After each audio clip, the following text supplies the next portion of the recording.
So, I'm Robert Keston, Executive Director of Stonewall National Museum, Archive, and Library.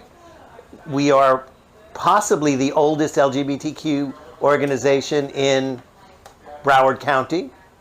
One of the only national organizations headquartered in Florida, which at this point is certainly interesting.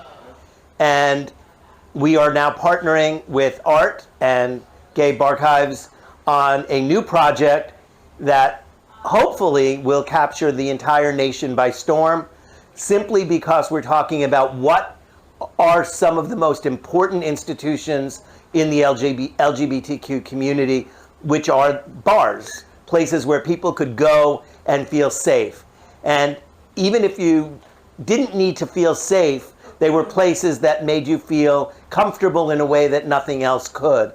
And I still remember, I don't know how many years ago, but we were having dinner, Thanksgiving dinner at my parents' house.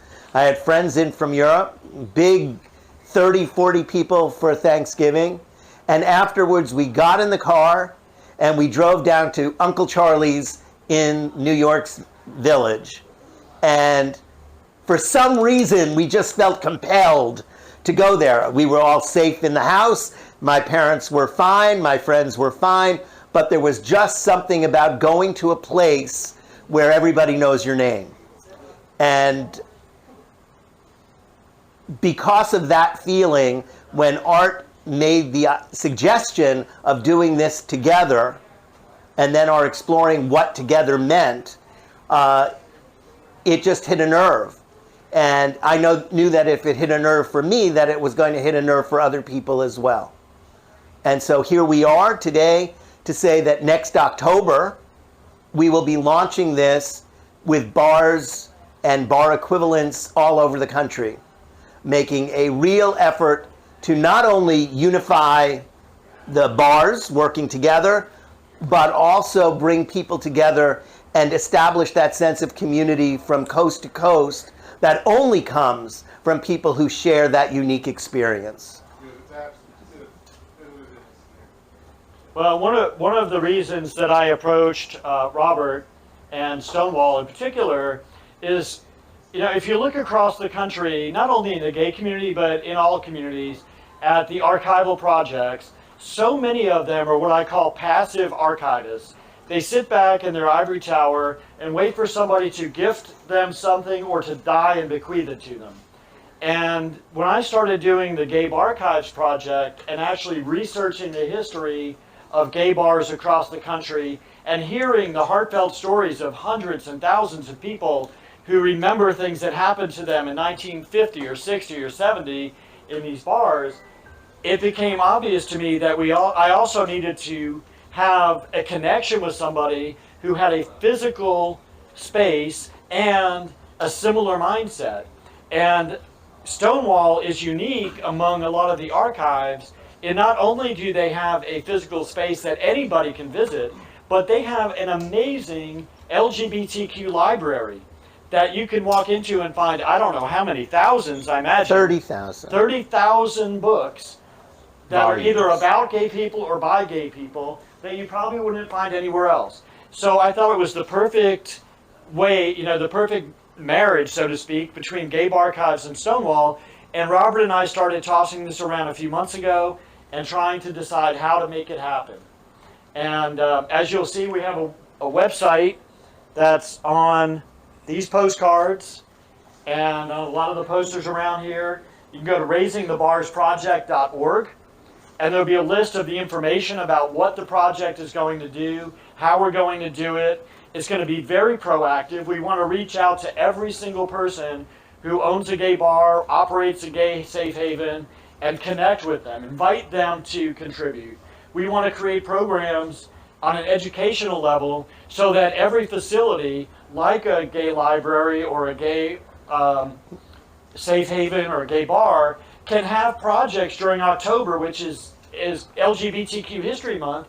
We can prepare the projects and they can present them all around the country, and people in our community can learn more about the thousands and thousands of places that help build our community to what it is today. And just like bars are places for the community to come together, so are libraries. And libraries really do have to be the village greens of the future, because fewer and fewer people take out books, but they still need places to call home. And if there is a merger, so to speak, of books and beer, bars and libraries are the perfect two opportunities where people can feel at home. Bravo. I did not climb down from an ivory tower to get here today. Stonewall is certainly not an ivory tower. We look at ourselves as being accessible and welcoming all the time. So anybody who has not been, please come. Anybody who has been, please come back. Our exhibits change. At one point, we will put up a bar exhibit just as part of this initiative, and one that will travel across the country. We're working with libraries, universities, and other institutions across the country to become homes for our traveling shows. So next year we'll be in New Orleans, we'll be in New York City, we'll be in Philadelphia, and we want to bring these kinds of shows and the kind of attention that our community absolutely needs in order for us to remain safe in the United States of America. Visibility is important. Visibility in bars across the country is vital, because it's one way that we have of actually speaking to the people who matter, and that is our brothers and sisters in the community.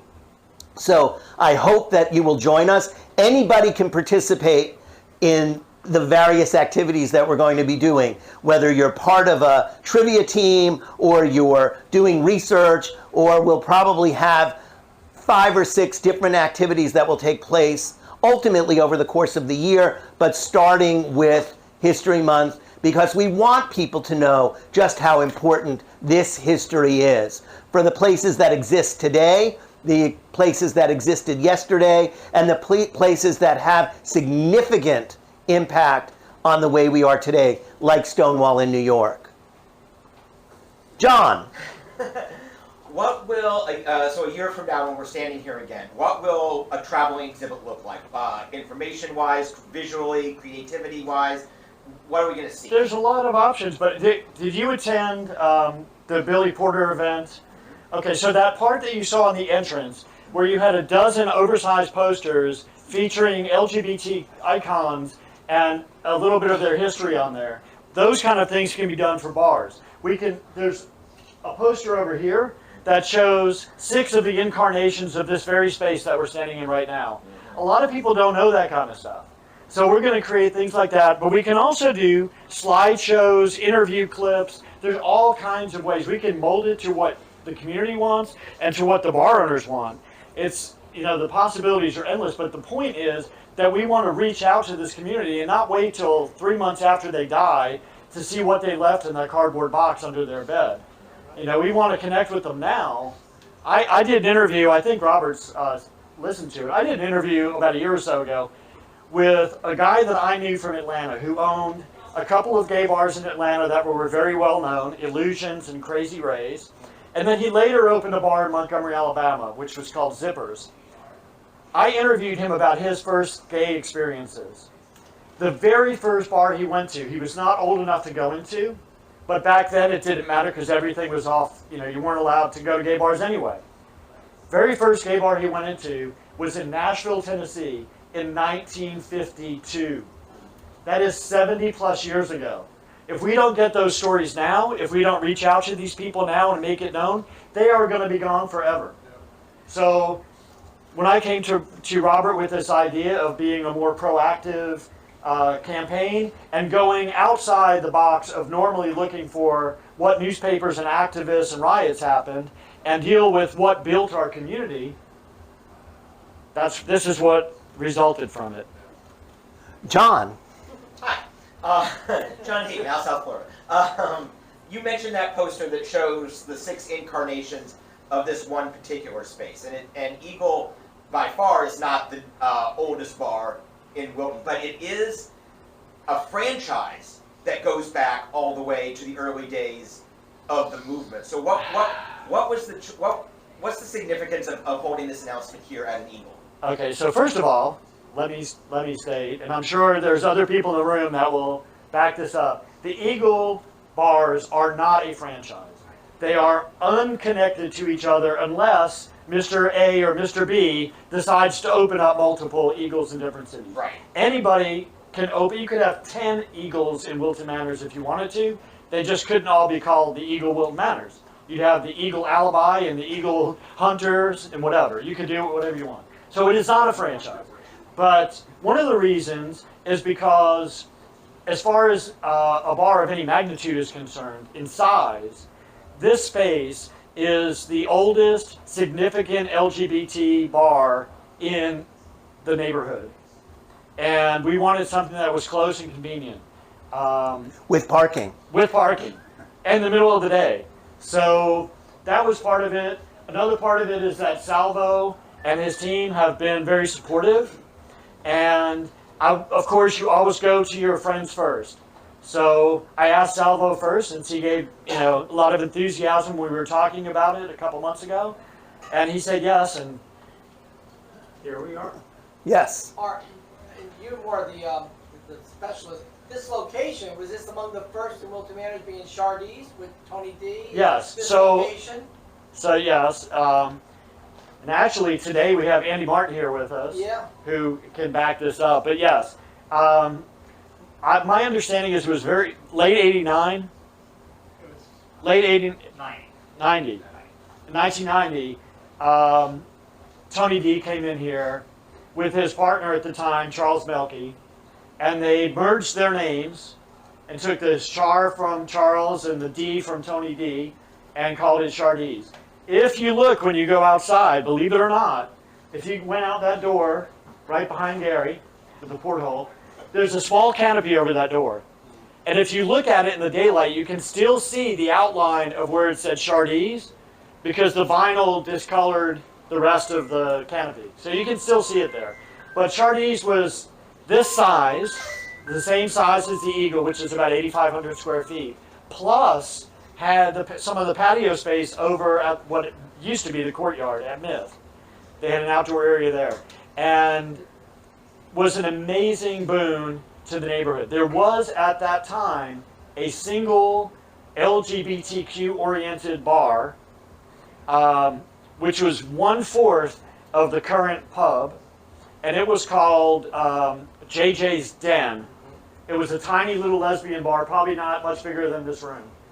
That predates Chardy's, but it was focused entirely on women, and it was a relatively small space at the time. But it was first. Right, it was first. And there are, you have to, when you talk about the history of this particular city, you have to look at the different elements that made it happen. So yes, Bev McMahon and her team were the first ones to come in here with JJ's Den, which later became JJ's Other Side and eventually The Other Side. So yes, that was step one.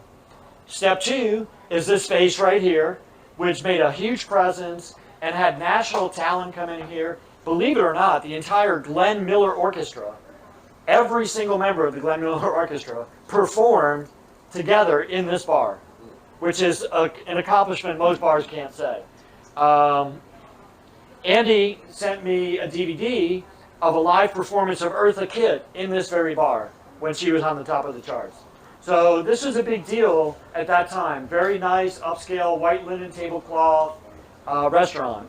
And so you have Bev McMahon with JJ's Den. You have Tony D here.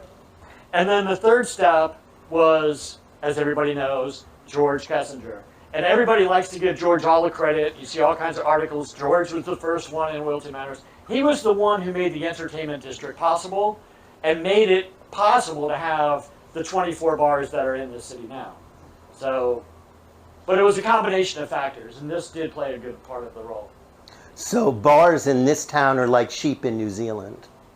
How are sheep in New Zealand? There are more sheep than people in New Zealand. And there seem to be more bars than people in Wilton Manors. It's a stretch, but it's okay. We have to stretch.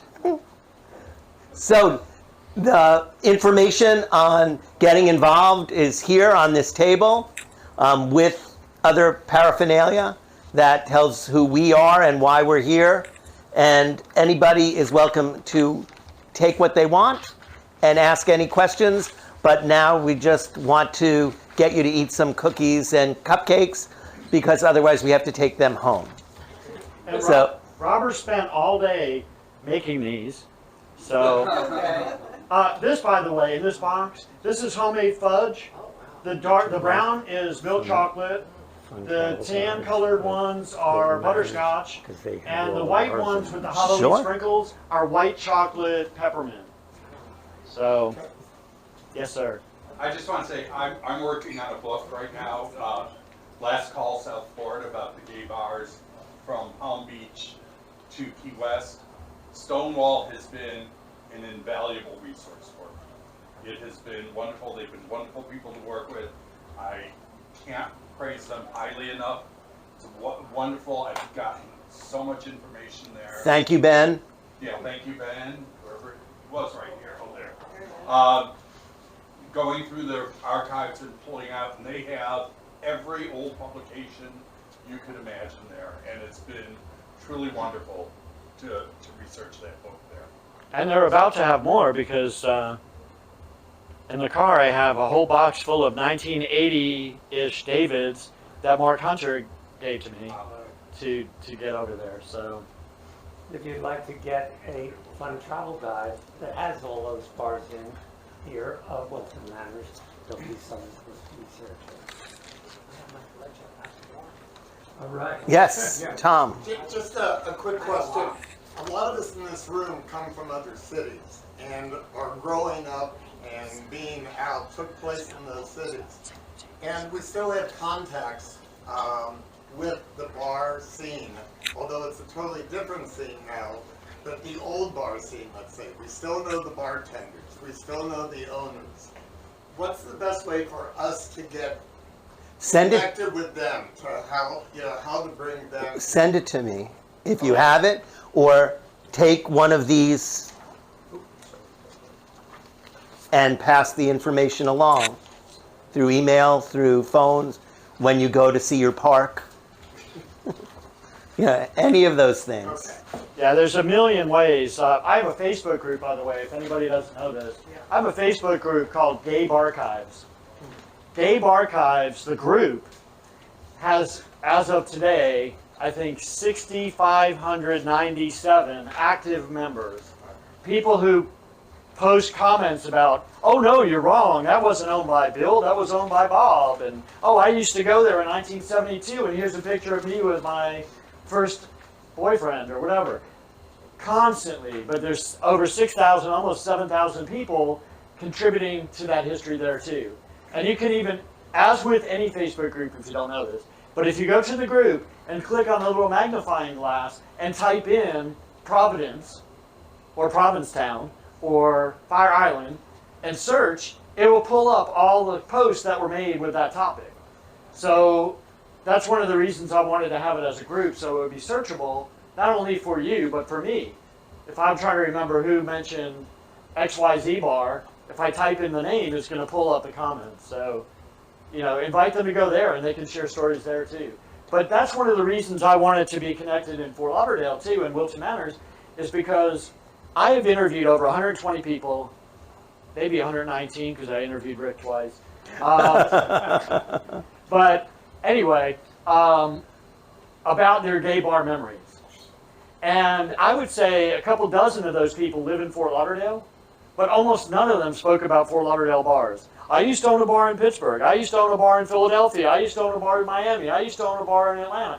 But they live here now. So this is the perfect place to have an organization like Stonewall and to base a project like this. I've also had, by the way, bar owners, current bar owners, in multiple cities, in Texas, in Virginia, Delaware, that have all said to me, if you find a bar for sale in Fort Lauderdale, let me know. I was like, are you planning on moving? Well, I need somewhere for the winters, so I can tell my staff in October, I got to go check on the Florida bar, and I'll be back in May. So you'll probably see a lot more growth here than you will in other parts of the country. Are there any real estate people here? Undoubtedly, there must be. That's amazing. Wait a minute. Wow. Uh-oh. There's a few restaurateurs. Restaurateurs, a couple of bar owners, a couple of journalists, a Right, couple but of writers, they're not a necessarily selling. couple of nonprofit people.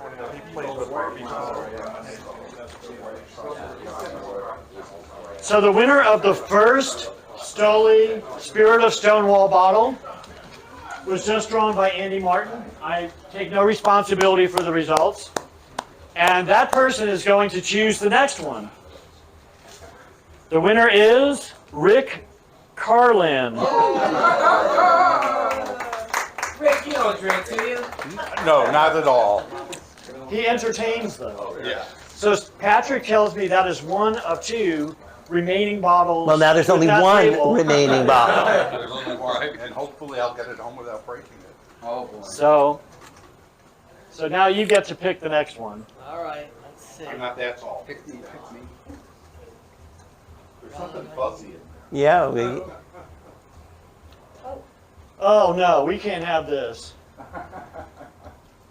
That would be us. So it says Ryan on it. Yay! Yay, I'm so happy. There you go. And to everybody who doesn't know, Patrick is the local Stoli rep. He's absolutely fabulous, and nobody knows how old he is. And actually, to take that up a notch, Patrick is not the local Stoli rep. He is Stoli's global LGBTQ and multicultural ambassador. Right now, I believe he is in Mexico, but he represents Stoli Vodka as a person of the LGBTQ community at events all over the place. So Stoli is one of the few companies that actually has a full-time staffer who does nothing but go to gay events and create. Yeah, and their vodka is not made in Russia. In fact, their new bottles, which were just announced, will no longer even say Stolichnaya. They will just say Stoli, and the bottle design is different. So, But they're from Ukraine. So Yeah. It's okay. yeah, they have a commemorative Ukraine bottle also that I have at home. That's blue and gold. I was brought up